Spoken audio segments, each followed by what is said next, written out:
Good afternoon, sir. First of all, accept my sympathy on the. I mean, this is very sad. This girl with you can come. Yeah. No, you can come. It's very, very sad, and I'm you know, we are all outraged. What exactly happened? When was the last time you saw your daughter? 7 o'clock Sunday morning.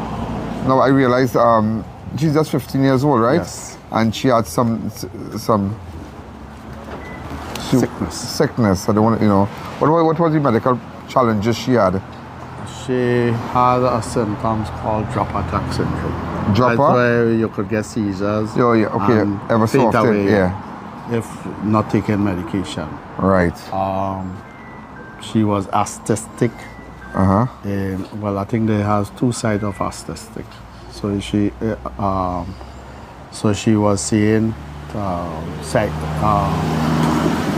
people who does autism, right? Autistic. So we was in the Pleasantville Health Center. Right. For that, right. Well, that is it. Probably she was being counseled by the psychiatrist or how they call them. Right. So that was it. That was the two. Did she ever like go to school and so? Yes, she's currently at the Barrackpore Asja girls. Barrackpore. Wow. How was she doing at school? Well, despite her challenges, I'm sure she would have. Yeah, she is a brilliant she tried child, her best to live a normal life, and she will have friends and whatnot. Yes. You know. She had minimum friend. Yeah. Because when she entered the school, which she was passed for, she had some issues in terms of bullying, which we addressed the matter by informing the relevant because of her challenges and whatnot. Right. And the school was aware of her medical condition. Before we go further, when was the last time you made a report with respect to the bullying? Tell me. Well, that was last year as it now start off, right? Because we had a little thing that she reported, you know, and then I went personally and met the form teacher. They had a PTA meeting and I went. And, you know, I asked the form teacher, well, you know, the child said somebody hit her. And so she said she was not aware of it at the time. And that when she come to school, which would be the next day, because the meeting was there and was within school time. So she said when Malini come to school the next morning, she will ask and see what disciplinary action could be made towards the other two children, which was in a higher form than her. So it's not within the same rest. And that was an incident last year. Yes. Right. So the last time, and then so just want to go after back, that she keep everything on, is okay, and she's enjoying her school time and whatnot with her friends and so. But on Sunday, what exactly happened on Sunday? I can't say. Me, my wife, and my elder daughter was in preparation to go to a Monday for our prayers. Right. So assisting her examination because she's due to write CXC May 5th, which is the first exam. So we trying to, you know, offer seek Lord help to guide her to be successful in her exam and stuff like that. And that was the last time you saw her? Yes. We left home here at 7:05. And she was normal? Normal. We didn't have no problem over the last 3 years. Is this a normal time you leave her home and whatnot and then go out and... No, well, normally... She would go for the drive? Yes, but she chooses not to go, and sometimes I don't force her. Because what happens, she does stay with my brother here. He lives downstairs here by himself. And my mom, which is her grandmother, so she accustomed with them. So, you know, they have the bond. So it's not to say they have issues, right? Because he does pick her up from school in the evening. I just drop her personally on my way to work. So it's not to say she walk in the road or anything. And anyway, she has to go. She'll either go with me or him. So it's not to say she was anytime outside by herself. But from school is to home. So when you came back from the temple, then you realized she was missing? What happened? My brother, what happened? This room right here, she normally goes in that room and sit down by herself. When sometimes, you know, she don't want to be around anybody. We are accustomed, she sit down in this room, she does play in her phone, so we don't interrupt her. So he assumed at the time that she was there. So he continued doing what he does, like prepare the food to help out on the Sunday lunch. And he finds it kind of strange that, well, wait, this child, normally she might have come to go in the washroom or whatever. So he start looking around. He look into this room. We have that structure right there, right behind you, which is a little parlor. Sometimes she does go inside there too. So he checked right around and then decide to call me now and say, boy, something wrong. I can't find this girl. I check the front. We have our old structure. We have a structure that was under fire, but the bottom half was good. So he said, boy, I go on in the back building and I check all them rooms. I see nobody. So he kind of, it's the first time. So he trying to wonder what's went on. So when he called me, I left where I was. I notified my other half. And I said, listen, I am going home to see what's happening and I will get back in touch with you. So I left where I was in Point Fortin and come back here. When I came home, I decided to double check for myself. You know, check back the same scenario because I said probably might miss. You know? So I decided, I said, boy, you check this and that. Let me go back and do the same thing. After that, I decided to say, take a drive back to her school. Probably because she always says she want to go to school, no matter anything. So I tell myself probably she might had walked back to the school. So I drive the normal route we does take to drop her and came around the area now. I did that and then I went to the station to make a missing person. So all that time from then to now you all have been looking? Well, yes. When I made the report, we didn't have no information. We didn't have no footage from anybody saying what exactly happened.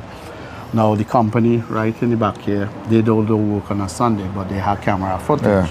So on Monday morning, I went across and spoke to them and said, listen, could you give me footage for Sunday? Look through their system, which they did, and they sent me the clip.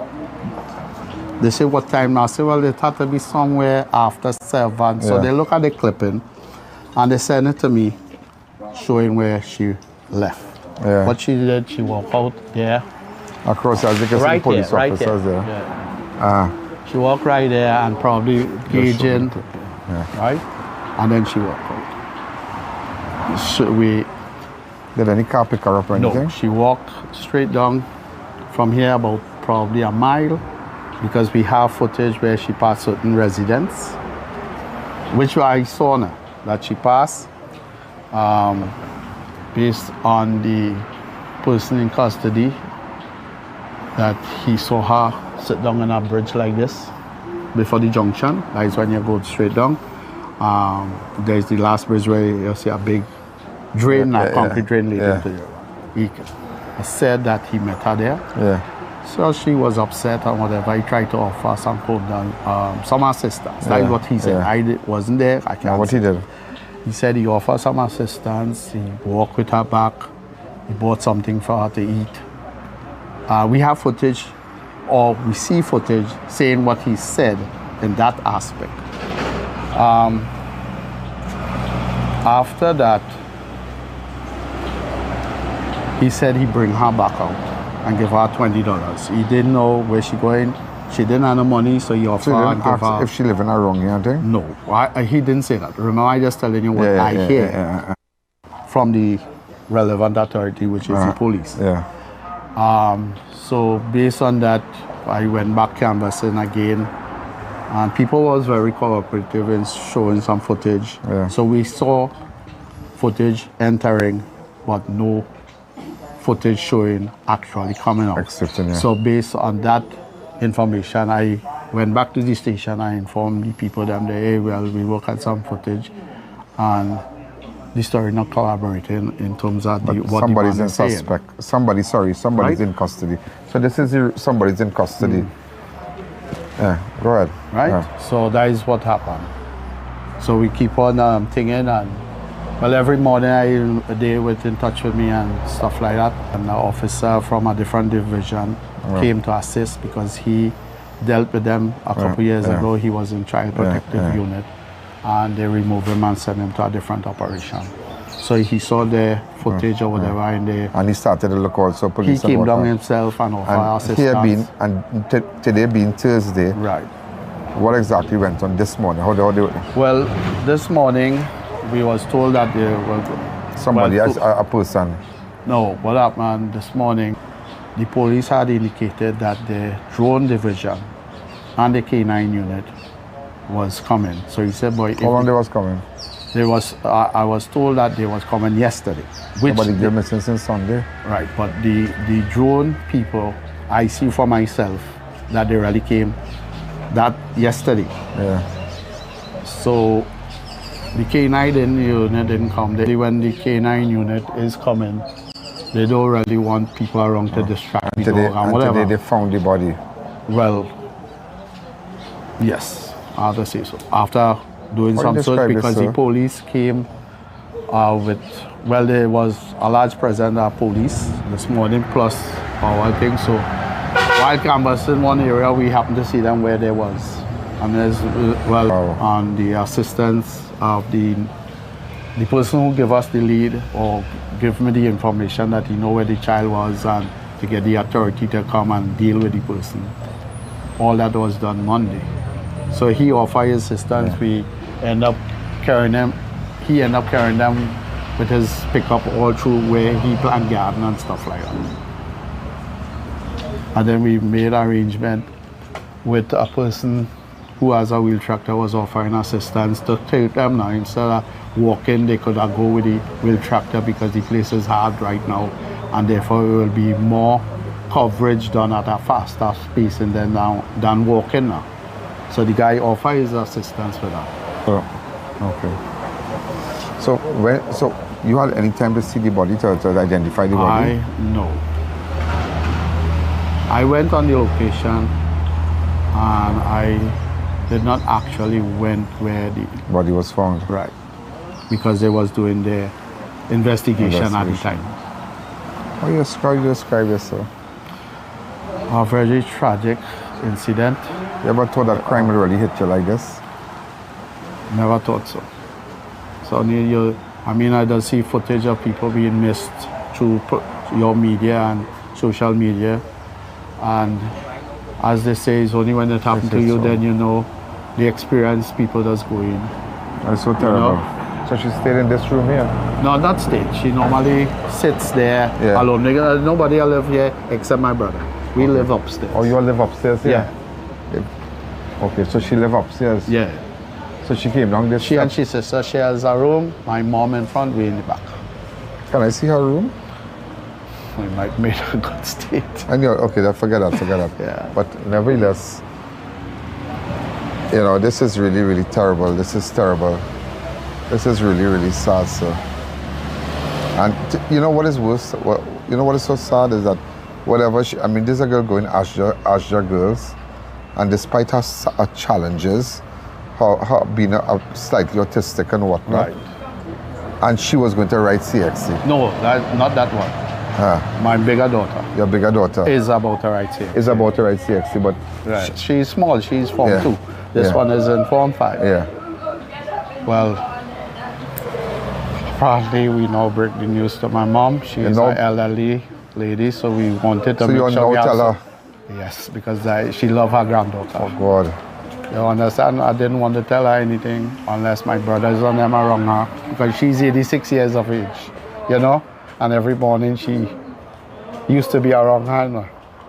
So I was trying to say, wait for my elder brothers and them to try to break in the news to her. I didn't even tell my wife till now. You understand? Tell me about the suspect. I don't know the suspect? No.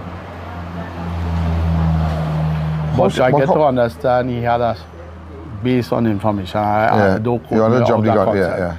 Is that he has lost his daughter in October, give and take, somewhere around there. She happened to be a student of the said school, which was, I don't know for example for sure, but I get to understand she was informed for. Yeah.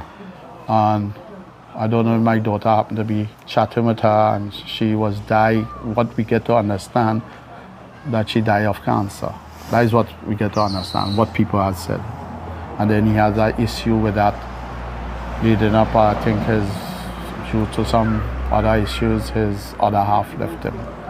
That is what, based on what people say. We can't jump the gun. The person is in. Don't quote me to say that is. There is a suspect in custody, and we'll leave it like that.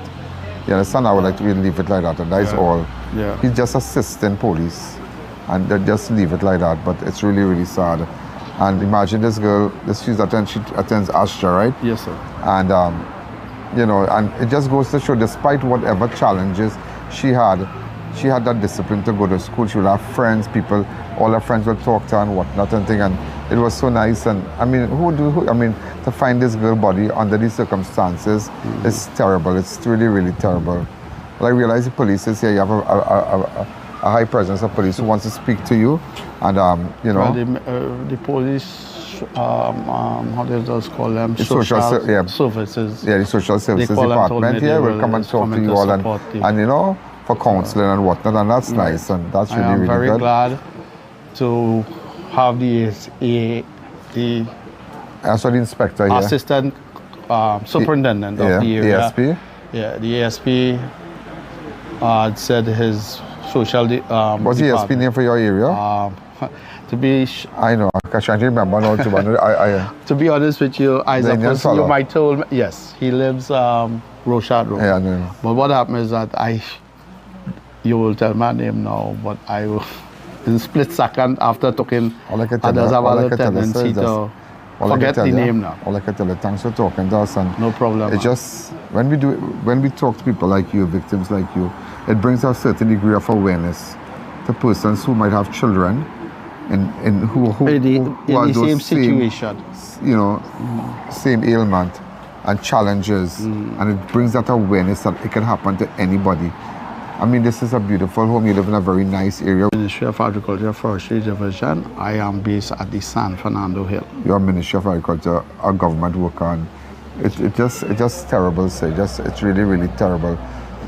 And I'm sorry I had to meet you under these circumstances. It's just, I can't find words. I really, really can't find words. That this is just terrible. That's all I can say. This is terrible. This is wicked. This is wicked. And I really hope that the police, you know, whoever, wherever the chips fall, so be it. And that's why I came up here. And even though we hear a person is in custody, rest assured, no stone will be left unturned. And I can assure you that no stone, will be left unturned. Sir, accept my sympathy again. Thank you for coming, sir. Appreciate talking with you. Thank you. So as you say, it's glad to let people know, you know, we all have to, I might be able to deal with it, you know, because I am saying that I'm not breaking down and crying, but it hurted me. Yeah. I mean, every time I mention, I try to bring back myself to how we was talking just now. I try to bring back myself to that. I mean, it will be hard because everybody gonna say, boy, is your daughter, and every time they mention that, you know, it will cause. Try to compose yourself for the interview. To be realize that to be strong, but you can't. No parent can live with this. No parent. Even when I heard the news, it make me break down, but I try to pull back myself. As you could see, I try to be brave, not without breaking down, except for this little piece of interaction. Let's see. God bless. All right. Yeah.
So, ladies and gentlemen, that is so sad, and the suspect is in custody, assistant. That's all we have.